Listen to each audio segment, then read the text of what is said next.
nama saya Unika Chelsea Juhurut dari kelas 11D. Jadi pada video ini, di sini saya akan menjelaskan materi berkaitan dengan ATHG. ATHG ini merupakan singkatan dari ancaman, tantangan, hambatan, dan gangguan. Tujuan dari video ini agar dapat memahami bentuk-bentuk ATHG yang pernah terjadi di masyarakat Indonesia. Di video ini, di sini saya akan menjelaskan masing-masing pengertian dari ATHG, contoh kasus atau peristiwa yang pernah terjadi di Indonesia beserta dengan solusinya. Yang pertama, di sini saya akan menjelaskan mengenai ancaman. Dimulai dari pengertian ancaman. Ancaman merupakan suatu usaha atau hal yang bersifat mengubah atau merombak kebijaksanaan yang dilakukan secara konsepsional, kriminal, dan politik. Yang berikut adalah contoh kasus atau kejadian yang pernah terjadi di Indonesia yang bersifat ancaman.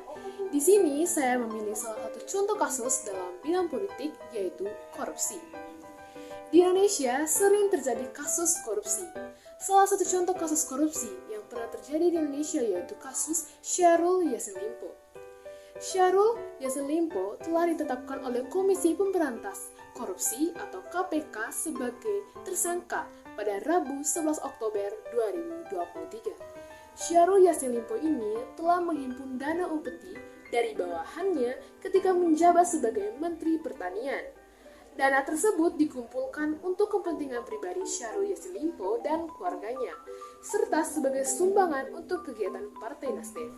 Pengumpulan upeti tersebut telah dilakukan oleh Syahrul Yassin Limpo pada tahun 2020 hingga 2022, baik secara langsung ataupun secara tidak langsung dengan total nilai mencapai 4,94 miliar. Akibat perbuatannya, Syahrul Yassin Limpo diduga melanggar Pasal 3 dan Pasal 4 Undang-Undang Nomor 8 Tahun 2020 tentang pencegahan dan pemberantasan tindakan pidana pencucian uang. Dari kasus korupsi yang dilakukan oleh Syahrul Yassin Limpo, sebenarnya ada beberapa solusi agar mencegah terjadinya korupsi. Hal itu dapat kita lakukan mulai dari sendiri ataupun dari hal-hal yang terkecil. Misalkan, yang pertama, hidup sesuai kemampuan.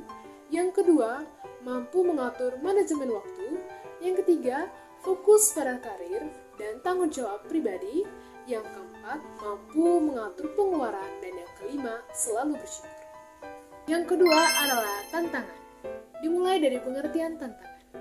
Tantangan merupakan suatu usaha atau hal yang memiliki tujuan untuk mengunggah kemampuan. Ada beberapa kasus atau kejadian yang terjadi di lingkungan masyarakat Indonesia yang bersifat tantangan. Salah satu contoh kasus yang terjadi di Indonesia yaitu dalam keberagaman masyarakat. Salah satu contoh kasus yang terjadi di Indonesia mengenai keberagaman masyarakat yaitu kasus intoleransi di Bandar Lampung. Ketua DPRD nilai Pemkot tidak tegas dan selalu menghilang. Wiyadi mengatakan, masalah peraturan perizinan rumah ibadah sudah dijelaskan bahwa lurah, camat, bahkan wali kota harus mampu merangkul dan mencarikan solusi dalam permasalahan perizinan rumah ibadah. Namun dalam kenyataannya di lapangan, semua jajaran yang ada di Pemkot Bandar Lampung bahkan wali kotanya saya nilai selalu menghilang atau tidak mau terlibat terkait kasus perizinan rumah ibadah di Raja Basa. Kata Wiyadi saat dikonfirmasi Senin tanggal 18 bulan 9 2023. Ketua DPC PDI Perjuangan Bandar Lampung itu mengungkapkan, harusnya Pemkot bersikap adil dan tegas jika ada permasalahan terkait tempat peribadatan kaum minoritas. Perangkat daerah sampai wali kota harusnya mengajak diskusi warga setempat dan dijelaskan. Kalau memang tidak bisa terkait perizinan, sampaikan peraturan yang seperti apa, sehingga tidak membedakan suku, ras, dan agama tertentu. Sebab, lanjut Wiyadi, negara dalam hal ini kepala daerah setempat memang harus hadir memecahkan solusi terkait permasalahan agama di wilayahnya. Malah, jangan ngilang-ngilang saat ada permasalahan tersebut, semua warga harus dirangkul. Tandasnya. Sebelumnya, Gerakan Mahasiswa Kristen Indonesia GMKI Lampung bersama Gerakan Angkatan Muda Kristen Indonesia atau GAMKI, juga Jemaat Gereja Kristen Kemah Daud atau GKKD Bandar Lampung menggelar aksi damai di depan kantor pemerintah kota atau Pemkot Bandar Lampung Senin tanggal 18 bulan 9 2023 pagi. Aksi tersebut digelar untuk mendesak Pemkot Bandar Lampung dalam memberikan perhatian dan sanksi tegas terhadap kasus intoleransi yang terjadi di Bandar Lampung. Vicky Simbolon selaku Ketua Cabang GMKI Bandar Lampung dalam orasinya mengatakan pentingnya pengakuan dan perlindungan setara untuk rumah ibadah dari setiap agama. Sebagai negara yang menghormati kebebasan beragama, GMKI menyuarakan pentingnya pengakuan dan perlindungan setara untuk rumah ibadah dari setiap agama, kata Dwiki. Hal ini, kata Dwiki, sebagai contoh kejadian dalam permintaan perizinan, yakni perizinan rumah ibadah jemaat atau GKKD Bandar Lampung yang berada di Kecamatan Rajabasa Jaya, Kota Bandar Lampung. Dari kasus tersebut mengenai kasus intoleransi pastinya memiliki solusi agar mencegah terjadinya intoleransi di dalam masyarakat.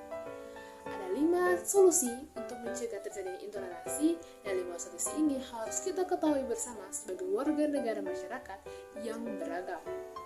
Yang pertama, menanamkan nilai-nilai toleransi sejak dini. Yang kedua, menjaga kerukunan antara umat beragama. Yang ketiga, meningkatkan kesadaran multikulturalisme. Yang keempat, menegakkan hukum dan hak asasi manusia. Dan yang kelima, membangun dialog dan kerjasama antara sesama. Yang ketiga yaitu hambatan. Dimulai dari pengertian hambatan. Hambatan merupakan suatu hal yang berasal dari diri sendiri yang bertujuan untuk melemahkan atau menghalangi. Adapun salah satu contoh kasus atau kejadian yang terjadi di Indonesia yang berkaitan dengan hambatan. Contoh kasus yang saya ambil yaitu mengenai memudarnya rasa nasionalisme. Adapun kasus yang terjadi di Indonesia yaitu krisis identitas pada anak remaja. Identitas nasional merupakan kepribadian nasional atau jati diri yang dimiliki suatu bangsa untuk membedakan dengan bangsa lainnya. Mengutip berdasarkan identitas nasional yang ditulis oleh Aiputu Ari Astawa, kata identitas artinya pembeda atau membanding pihak lain, sedangkan nasional artinya suatu paham. Sedangkan pada konteks pendidikan kewarganegaraan, identitas nasional merupakan karakteristik atau ciri keyakinan mengenai kebangsaan yang membedakan bangsa satu dengan yang lain. Konteks identitas nasional sendiri berkaitan dengan adat istiadat, kebudayaan, dan karakter suatu negara.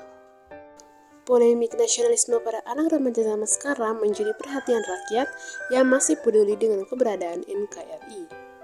Anak remaja zaman kini atau yang lebih dikenal dengan sebutan generasi Z memperlihatkan bahwa masalah identitas, baik pada hal identitas personal juga identitas nasional, merupakan salah satu dilema yang patut untuk dikaji secara mendalam pada konteks lintas generasi. Anak remaja atau Gen Z ini lahir pada era serba ada atau serba modern. Hal itu menyebabkan kaburnya jati diri bangsa disebabkan dari dampak globalisasi dan kurangnya rasa nasionalisme dalam diri generasi muda saat ini. Kaburnya nilai-nilai budaya bisa dicermati dalam kenyataan sosial, misalnya kenakalan remaja, seks bebas, narkoba, tawuran, kriminalitas, dan aneka macam dilema remaja lainnya. Hal penting lainnya yang harus diperhatikan ialah menghilangnya nilai kebangsaan pada anak remaja zaman sekarang. Fenomena sosial menandakan bahwa saat ini aktivitas misalnya gotong royong, kesopanan santunan, musyawarah mufakat, dan tolong-menolong semakin hilang di kalangan kaum remaja saat ini. Menghadapi krisis identitas nasional dalam anak remaja pada zaman sekarang sangatlah sulit lantaran kita harus menyatukan perbedaan yang mempunyai berbagai macam etnis, budaya, dan agama. Anak-anak remaja saja masih resah dengan identitas bangsanya, lantaran mereka telah terpengaruh dengan budaya-budaya asing. Penyebab terjadinya krisis identitas nasional pada anak remaja adalah kurangnya rasa cinta terhadap tanah air. Pada usia remaja terdapat kemungkinan sulit memahami dan mengembangkan perilaku cinta terhadap tanah air. Hal ini bisa memicu terjadi krisis identitas dikarenakan akan berakibat menurunnya kreativitas dan inovasi remaja dalam menciptakan negeri. Mengenalkan dan menerapkan nilai-nilai Pancasila terhadap pokok yang ada pada masyarakat. Anak remaja cenderung mengabaikan budaya asli. Penyebab tergerusnya budaya yang sudah terdapat salah satunya yaitu merupakan perilaku yang acuh terhadap budayanya sendiri. Perilaku tadi bisa menghilangkan budaya akibat adanya globalisasi dan banyaknya budaya asing yang masuk pada negeri. Memudahnya perilaku toleransi dan saling menghargai kerap ditemui pada sekolah banyak sekali ras atau etnik berdasarkan aneka macam daerah. Terkadang pelajar membeda-bedakan sahabat yang kurang sesuai dengan dirinya lantaran perbedaan ras atau etnis. Secara tidak langsung, hal tadi memicu terjadinya krisis identitas pada lingkup kecil. Dari kasus mengenai hambatan, ada beberapa solusi yang perlu kita ketahui. Ada beberapa solusi yang dapat dijadikan sebagai solusi untuk memperkuat rasa nasionalisme. Yang pertama, meningkatkan nasionalisme pada generasi muda. Yang kedua, memahami ragam budaya di Indonesia. Yang ketiga, mendukung produk dalam negeri. Yang keempat, mempelajari pendidikan kewarganegaraan. Dan yang terakhir, mengunjungi museum sejarah. Yang terakhir atau yang keempat yaitu gangguan. Dimulai dari pengertian gangguan. Gangguan merupakan suatu usaha yang berasal dari luar yang bertujuan untuk melemahkan atau menghalangi secara tidak konsepusional. Adapun contoh beberapa kasus atau kejadian yang terjadi di Indonesia yang bersifat gangguan. Adapun contoh kasus yang terjadi yaitu Polsek Singajaya Polres Garut tangkap remaja pelaku pencurian sepeda motor.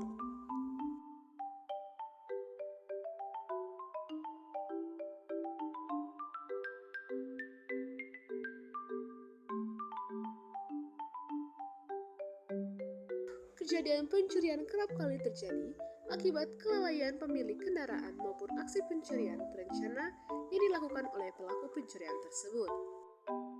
Pada hari Senin, tanggal 11 September 2023 sekitar pukul 11 waktu Indonesia Barat, Bikes Siaga Polsek Singajaya Polres Garut mendapatkan informasi dari Kanireskrim Polsek Semarang Polsek Pangandaran bahwa sekitar pukul 6 waktu Indonesia Barat di wilayah hukum Polsek Semarang telah terjadi dugaan tindakan pidana pencurian sepeda motor merek Honda Beat warna pink dengan nomor polisi Z4685TR milik SDR. Maman Kusmana yang merupakan warga dusun Sikandar Desa Kertaharja, Kecamatan Cimara, Kabupaten Pangandaran. Polsek Cimara Polres Pangandaran berkoordinasi dengan Polsek Singajaya bahwa pelaku kini berada di Kecamatan Singajaya, Kabupaten Garut. Setelah mendapatkan informasi tersebut, Polsek Singajaya bergerak melakukan pencarian keberadaan pelaku di Kampung Bantar Pacing, Desa Karang Agung, Kecamatan Singajaya, Kabupaten Garut. Setelah dilakukan penyelidikan pada sekitar pukul 17 waktu Indonesia Barat, Polsek Singajaya menemukan tersangka LP, 19 tahun, sedang berada di rumah orang tuanya di Kampung Bantar Pacing, Desa Karang Agung, Kecamatan Singajaya, Kabupaten Garut.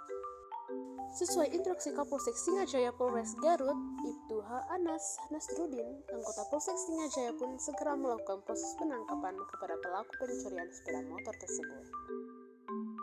Dari hasil interogasi anggota Polsek Singajaya Polres Garut, ternyata memang benar pelaku telah mengakui perbuatannya di depan kedua orang tua tersangka.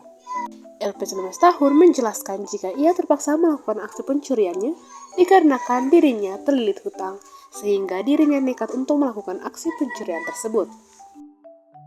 Selanjutnya, anggota Polsek Singajaya memboyong tersangka bersama barang bukti 1 unit sepeda motor Honda Beat warna pink ke Mapolsek Singajaya Polres Garut. Setibanya anggota dan tersangka di Mapolsek Singajaya, anggota segera berkoordinasi dengan Polsek Semarang Polres Pangandaran untuk menjemput tersangka guna penyidikan lebih lanjut. Itu saja penjelasan dari saya mengenai ATHG atau ancaman, tantangan, hambatan, dan gangguan, baik itu dari pengertian, contoh kasus, dan solusinya. Sekian dan terima kasih.